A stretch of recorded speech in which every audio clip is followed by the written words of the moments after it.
Buenas tardes. Gracias por invitarme. Quiero agradecerle a la doctora Erika por la invitación. Es un gusto estar en la Ciudad de México.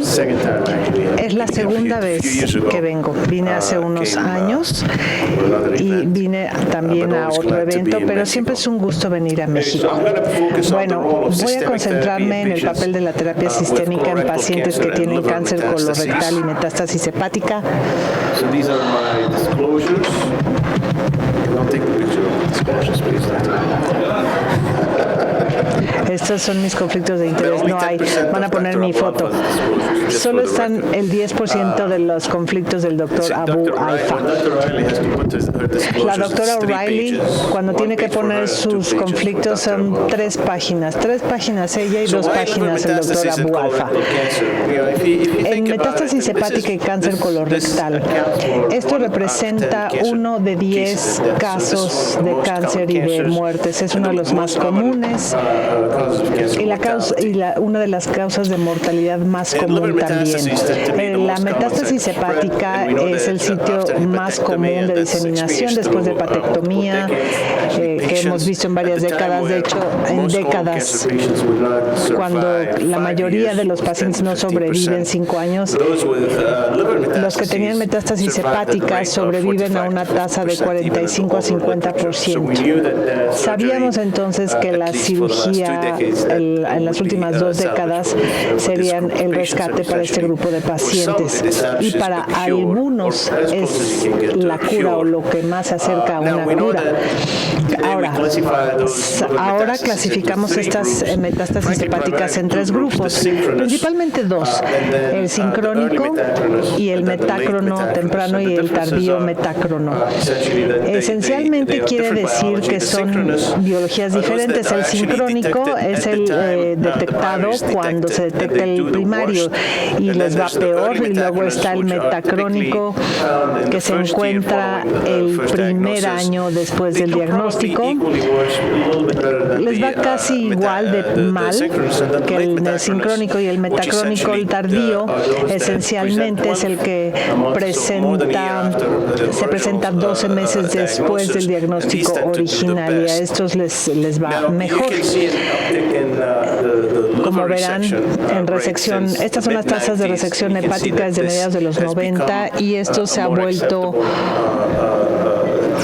una opción de tratamiento más aceptable en pacientes con metástasis hepática. También se ve del otro lado que con resección hepática, aunque hay sesgo de selección, hay biología que puede impulsar las cifras de sobrevida, pero al menos vemos que los pacientes que se someten a resección hepática por metástasis aislada, la sobrevida es mejor que la del grupo sin resección. Puede ser cuestión de biología más que la intervención, pero es una observación importante. Cuando desglosamos esto es de la base de datos del MD Anderson y de la Clínica Mayo. Desglosándolo con los años, algo queda claro. Hasta que tengamos mejor quimioterapia, la sobrevida pues aumentará. Y más allá de este punto, tal vez debido a cómo ha mejorado a la terapia sistémica, es importante pensar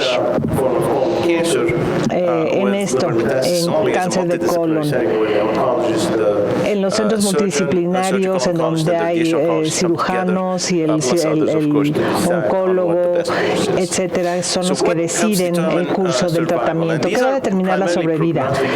Son elementos de pronóstico.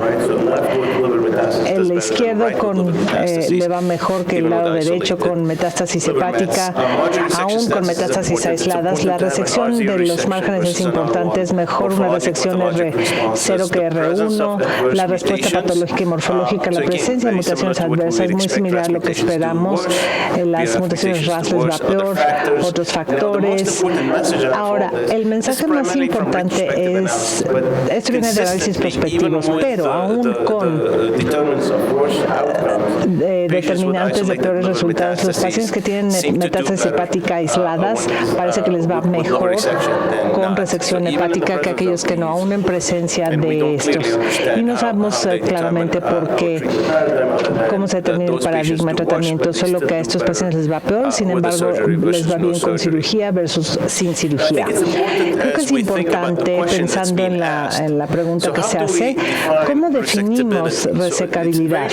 Es muy importante pensar que la resecabilidad no es capacidad de eliminar. Si pensamos en que es removible, no quiere decir que el paciente necesariamente debe someterse a resección, porque hay que considerar varios factores para determinarlo. ¿Cuántas lesiones? Número de metástasis ya no es un factor de decisión per se, hasta cierto grado.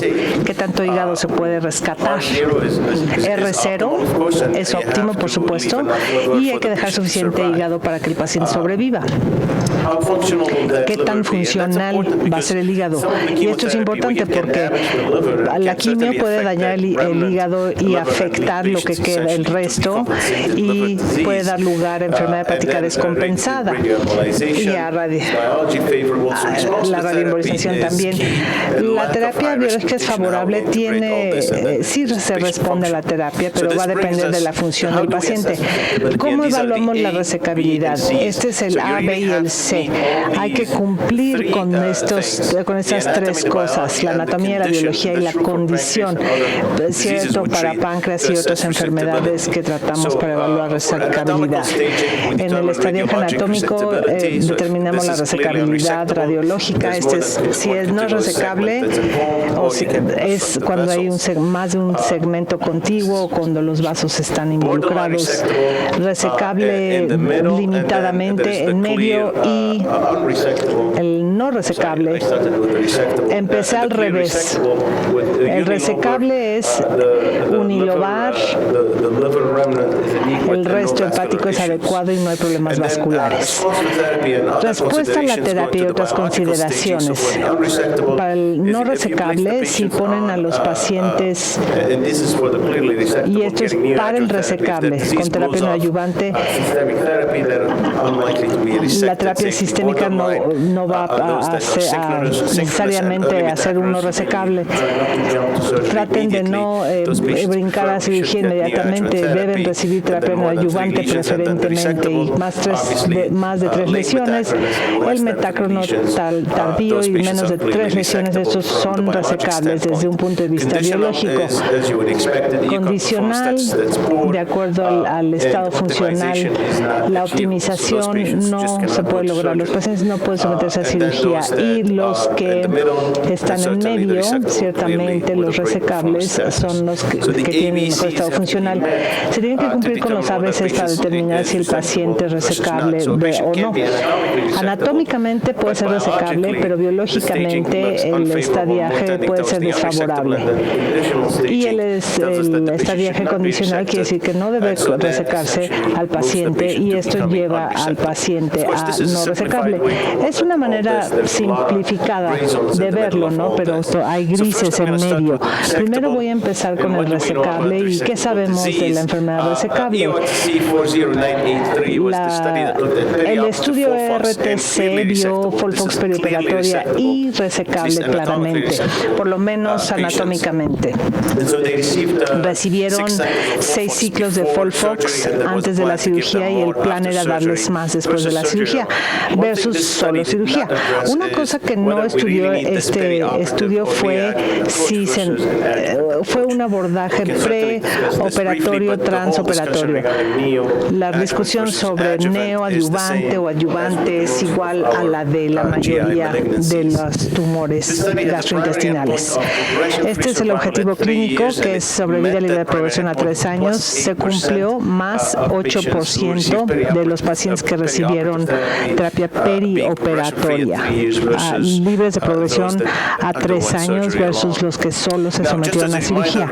Como recordatorio, de manera adyuvante en el estudio Mosaic, el estándar fue FOLFOX y 5FU con una tasa de sobrevida a 3 años de más 7.2%, que es similar a ese 8.1.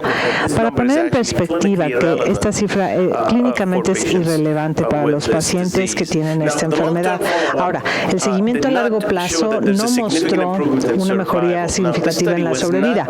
El estudio no tuvo la potencia para sobrevida, que debe quedar claro. Sí se separaron las curvas en un momento, pero en general la razón de riesgo no estuvo presente, es decir, la terapia perioperatoria puede no mejorar la sobrevida de estos pacientes con enfermedad claramente resecable, aunque viendo el seguimiento a largo plazo y sobrevida libre de progresión parece que se mantiene con la terapia perioperatoria. Entonces, de forma simplificada, lo que creemos que pasa es que la administración de quimio perioperatoria puede retrasar la recurrencia y en algunos se puede mejorar la sobrevida y la tasa de cura, pero para la mayoría es solo llevar la enfermedad a una recurrencia tardía y no cambia mucho los resultados generales a partir de la cirugía. Después de estos hubo otro estudio que se llamó EPOC, que trató de llevar esto más allá, ¿no? FOLFOX más menos cetuximab perioperatoriamente. Ya vimos la publicación del estudio con resultados a largo plazo en el Lancet Oncology. El estudio fue negativo con detrimento relativo a cuando se agregó cetuximab a FOLFOX. Fue FOLFOX, pero principalmente FOLFOX, en el 90% de los pacientes recibieron FOLFOX. Y parece que la sobrevida se ve afectada de manera adversa cuando se agrega cetuximab perioperatoriamente y en pacientes resecables. Muy desconcertante. Estos son los resultados a largo plazo y esencialmente la línea azul es quimioterapia nada más. Abajo la sobrevida global, que es preocupante. La sobrevida de los que recibieron cetuximab. O sea, fueron más allá de 80-90 meses en la curva. O sea, es preocupante y ciertamente saca cetuximab de la ecuación. Hay varias razones por esto, ¿no? Era un estudio de mutación KRAS, pero colectaron tejido e hicieron, el resto del RAF tenía BRAF y esto no cambió la forma de la curva. Aún con un RAS expandido parecía no cambiar mucho el resultado. La pregunta de izquierda versus derecha, bueno, la separación es extrema en curación. En este momento uno puede recomendar con seguridad no usar estos inhibidores de EGFR. ¿Qué sabemos de la terapia adyuvante? Sabemos de los días del 5FU y esencialmente de este análisis que muestra tendencias de mejoría de resultados.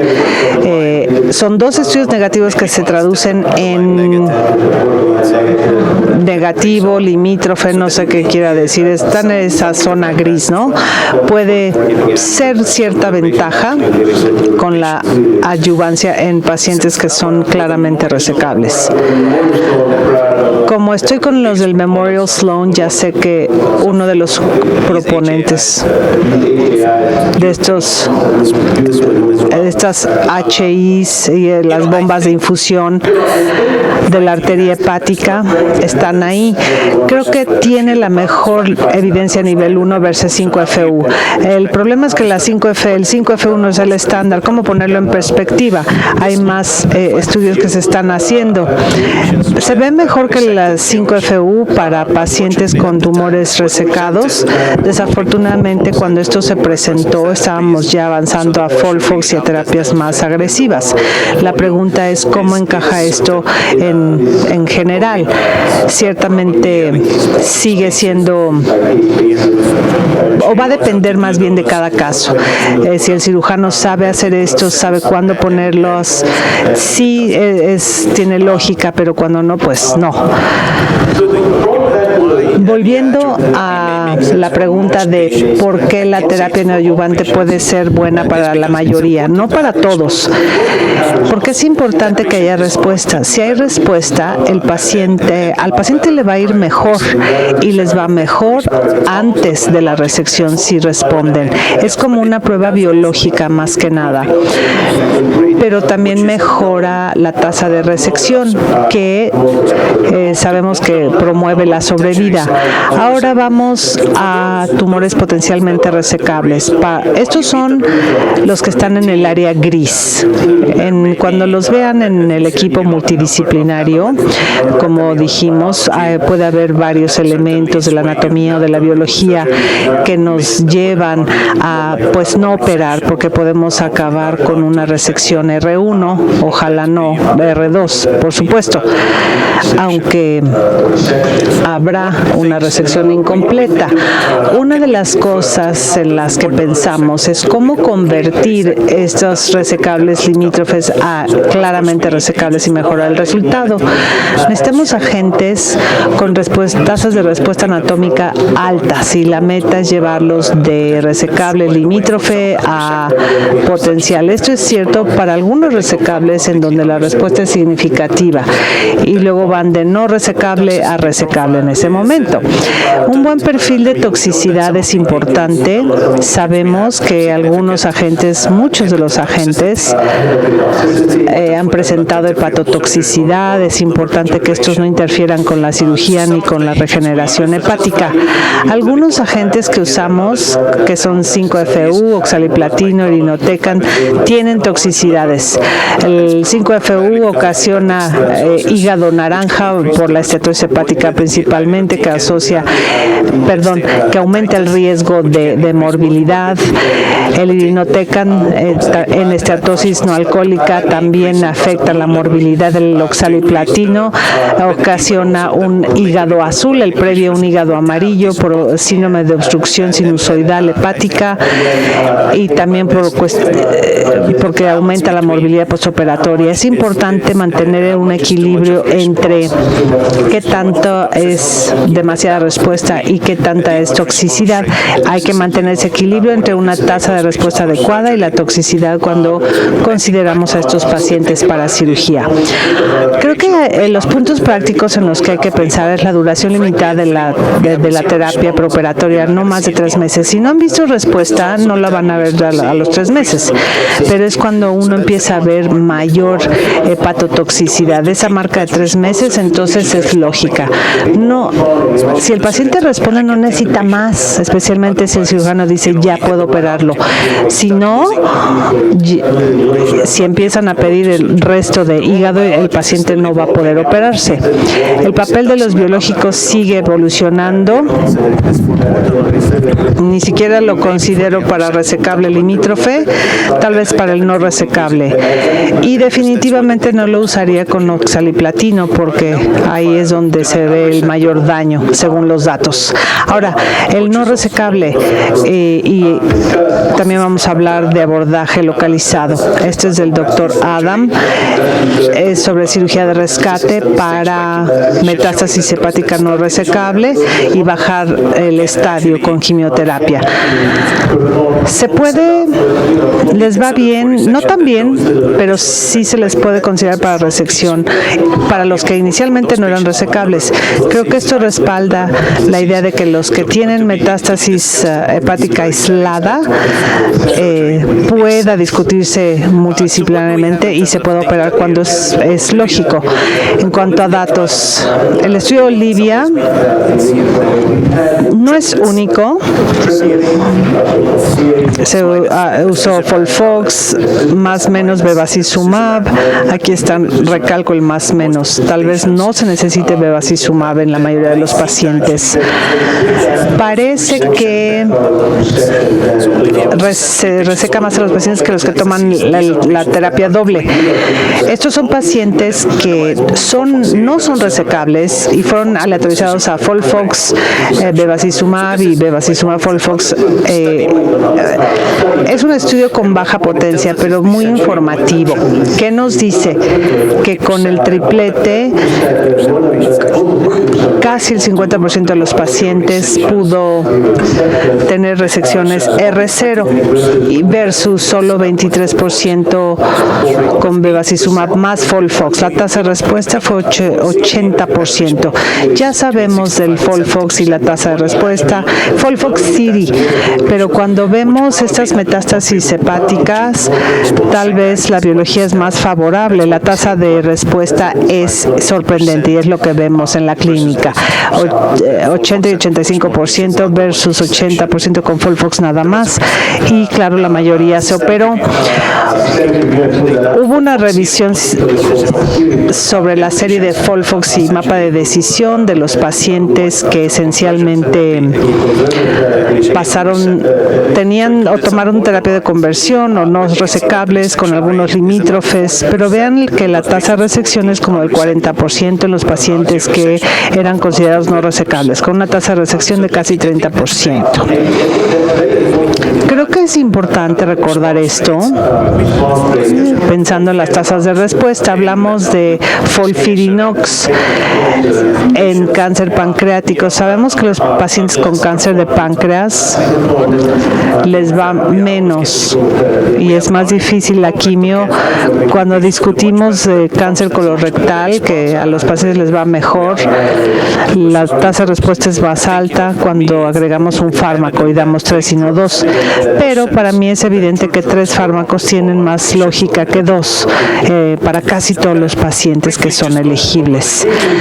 Brevemente les voy a hablar de la experiencia con CIRT, porque ojalá podamos eliminar el mito de agregar CIRT a la quimio.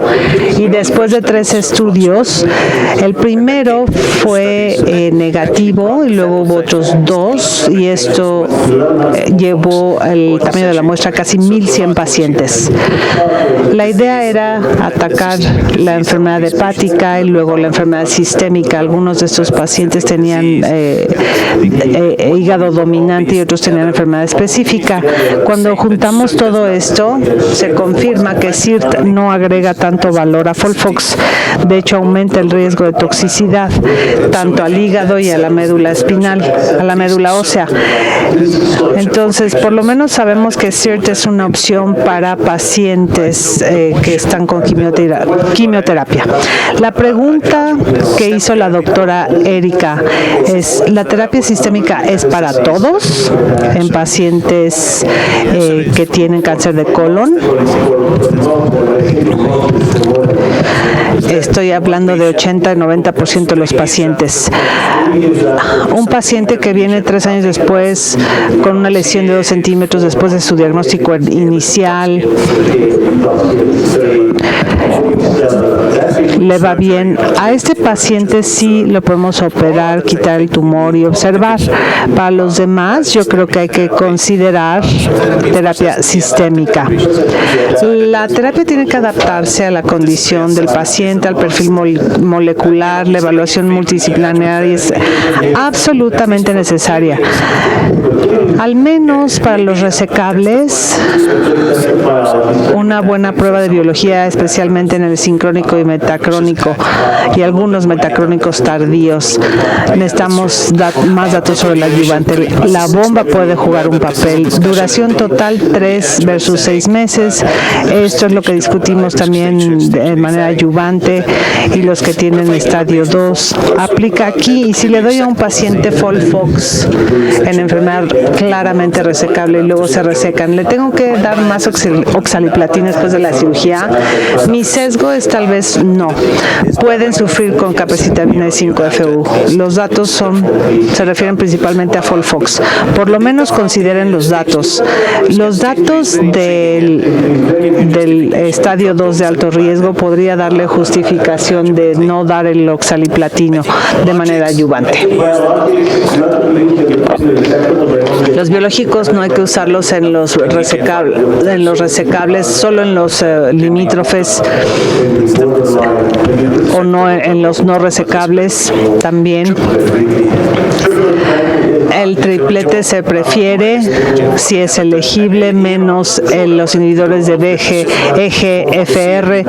No estoy seguro del papel de bevacizumab. Puede agregar un poco de valor, pero puede complicar el campo quirúrgico. CIRT no, RFA, SBRT, eso es para CRIS, y otras terapias pueden escogerse selectivamente. Es decir, van a poder resecar elementos y en otros pueden pueden considerar ablación con radiofrecuencia, una combinación de varias cosas que hacemos, cirugía más RFA, más quimio, etcétera, o SBRT.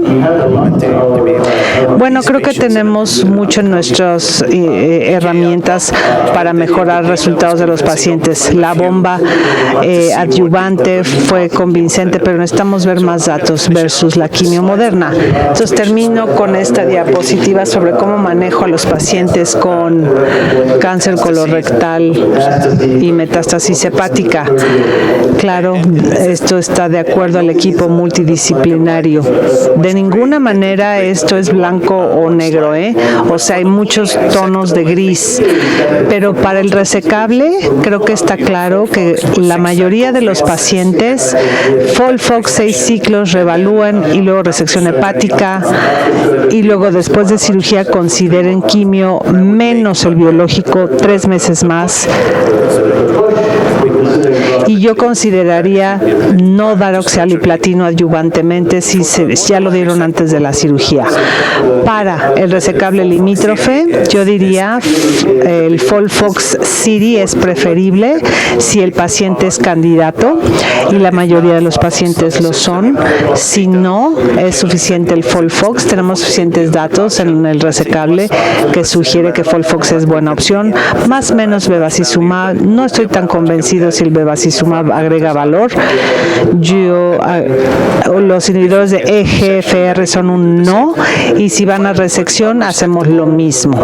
Y finalmente para el no resecable, para los pacientes FOLFOX City, ¿por qué pongo OX en paréntesis? Porque los tratamos como tratamos a los metastásicos no resecables. Puede ser primera línea FOLFIRI o FOLFOX de primera línea, preferiblemente FOLFOX City, porque el intento es llevar a los pacientes a cirugía si se puede, más menos el bevacizumab. Yo diría que es un caso en el que podríamos considerar inhibidores de EGFR, de preferencia con FOLFIRI. Yo personalmente prefiero FOLFIRI que FOLFOX. Y si estamos afuera del tumor y es un tipo RAS, es un tumor amplificado HER2, es importante saber el estatus HER2 porque sabemos que la amplificación de HER2 tiene sentido desde un punto de vista biológico, pero las amplificaciones pueden predecir resistencia a inhibidores de EGFR. Si es resecable, entonces los pacientes van a cirugía, y si no, síganlos tratando como si fueran metastásicos. Y por supuesto incluyan la complejidad de los tumores primarios cuando son metástasis sincrónicas. Esta es una discusión quirúrgica. ¿Y cuál es el papel de otras modalidades de la RFA? ¿Cuál es el papel de las bombas de HI? Esto no es blanco y negro, o sea, puede haber muchas otras opciones integradas al proceso de toma de decisiones. Muchas gracias y con esto ya terminé. Gracias.